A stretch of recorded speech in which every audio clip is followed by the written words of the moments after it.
So let me take you back a bit. I would like to know one or two tips you got from mommy to build you or guide you, like you said, to get to this point where you are. From my mother. Yeah. Okay. An unusual, I think, something I realized a few years ago is that compared to a few other people or parents, my mother was very open and honest with me about her mistakes and what she would advise me not to do again. I think a lot of parents are struggling, especially when your daughters or your son become of age, to say, look, I did this, perhaps you shouldn't do that. Okay. And as long as you feel that you don't accept that shame or that's, that blip in your story, it may not even be shame, it may just be a blip, and you're still trying to justify to your child that what you did was right, you're making her miss a huge part of her own development stage.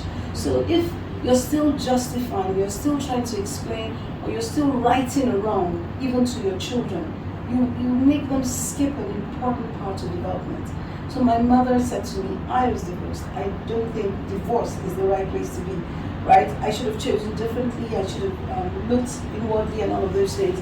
But she would suggest to us that you should stay happily married. And so she influenced our thoughts process in that way.